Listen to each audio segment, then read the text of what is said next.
Welcome back to our channel. तो आज हम फिर से रिवेंज सीकर का एक न्यू एपिसोड लेके हाजिर है। तो हमें इस एपिसोड के स्टार्टिंग में दिखाया जाता है जांग, मीरुओ और यांगयान को, जो एक हॉल में खड़े होते हैं। उसके सामने वही बंदा होता है जो 8 प्रिंस का इन्वेस्टिगेटर होता है, और वो आके उनके सामने खड़ा होता है और उनको ही देख रहा होता है। और उस इन्वेस्टिगेटर के पीछे अपनी रूजी हाथ में रैबिट लेके खड़ी होती है। फिर यांगयान उस इन्वेस्टिगेटर को देख के मन में सोचने लगती है, क्या ये लुओ है? तो लुओ लग रहा है। और फिर मीरुओ अपने मन में सोचती है, मैं तो अपने बॉडी को भी मूव नहीं कर पा रही हूँ, आखिरकार ये किस तरह का प्रेशर है। लेकिन अपनी जी रोजी को तो कुछ फर्क ही नहीं पड़ रहा होता है, और एकदम अपने एटीट्यूड में बोलती है, क्या तुम हमें पकड़ने के लिए आए हो यहाँ, और क्या तुम हमें पकड़ना चाहते हो? लेकिन अपनी रूजी कुछ करती है कि उससे पहले अपना क्वांग जाके उस पर अटैक कर देता है अपने पूरे मुंह को फाड़ के, और बोलता है, तुम्हारी हिम्मत कैसे हुई यहाँ पे आके कुछ करने की, अब तुम मरोगे। ये लुओ भी उसको देख के एकदम डर जाता है और सोचता है आखिरकार यहाँ पे इतना बड़ा मॉन्स्टर कहाँ से आ गया। और लुओ भी अपना वेपन निकाल लेता है और क्वांग पर अटैक कर देता है, और दोनों के अटैक टकराते हैं और वहाँ पे बहुत बड़ा ब्लास्ट होता है। लेकिन अपने लिटिल क्वांग को कुछ नहीं होता है, लेकिन वो लुओ का हालत एकदम खराब हो जाता है, उसके मुंह से ब्लड भी निकलने लगता है। और वो सोचने लगता है मुझे अब अपना प्लान चेंज करना होगा और यहाँ से भागना होगा। अरे बोलकर एक पोर्टल बना लेता है और उसमें चला जाता है। अरे देख के अपना लिटिल क्वांग भी तुरंत से एक पोर्टल बना लेता है और बोलता है, क्या तुम भागना चाहते हो? लेकिन यहाँ से भागना बहुत मुश्किल है।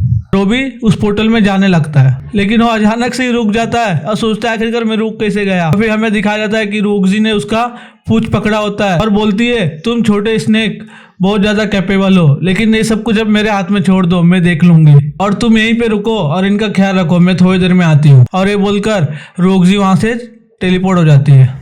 और फिर सीन चेंज होता है और 8 प्रिंस के पैलेस का सीन दिखाया जाता है, जहाँ पे 8 प्रिंस खड़ा होता है और वहाँ पे लुओ टेलीपोर्ट होके आ जाता है। और वो 8 प्रिंस को बोलने लगता है, योर हाइनेस, हमारा मिशन फेल हो चुका है। वहाँ पे अचानक से एक ड्रैगन अपीयर हो गया था जो मेरे मैच का नहीं था।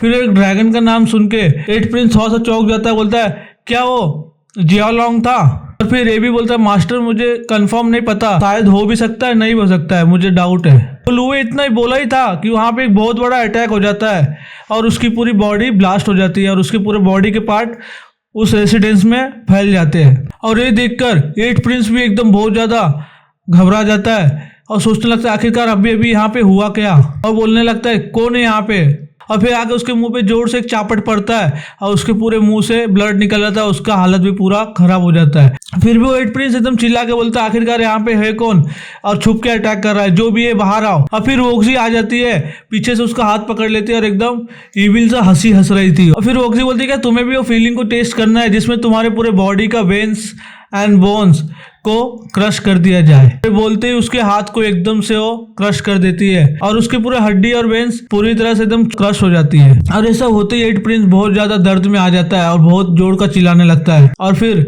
रोक्सी उसको उठा के फेंक देती है और जाके सीधा दीवार से टकराता है।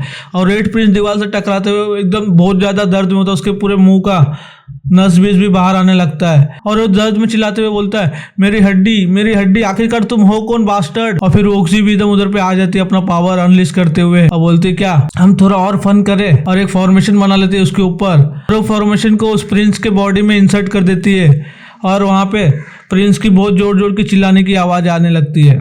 फिर वहाँ से सीन फिर से शिफ्ट होता है और हमें एकेडमी का सीन दिखाया जाता है, जहाँ पे लिटिल क्वांग, जांग, मीरुओ और यांगयान खड़े थे।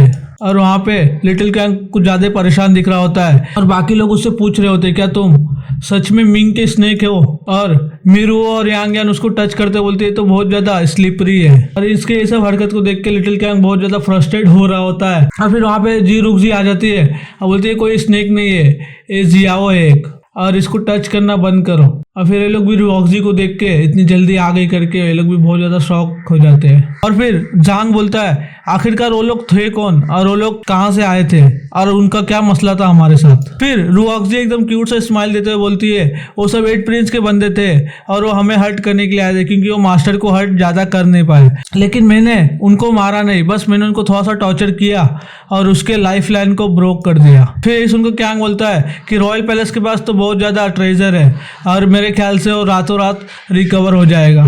फिर रूजी एकदम इविल सा लुक देते हुए बोलती है, ये कोई नॉर्मल इंजरी नहीं था, अगर कोई नॉर्मल इंजरी होता तो मेरे ख्याल से रातों रात रिकवर हो जाता, लेकिन मैंने उसके लाइफ ब्लड के ऊपर एक इम्प्रिंट डाल दिया है रूल बैंड का, जिससे कि चाहे तो मर जाए या फिर से रिकार्नेट होके भी आ जाए, तब पर भी वो कभी भी नॉर्मल नहीं हो पाएगा। और ये सुनकर झांग और लिटिल कैंग दोनों एकदम सदमे में आ जाते हैं और उससे बोलते कितनी क्रूअल वुमेन है ये। और इसी के साथ हमारा एपिसोड खत्म हो जाता है।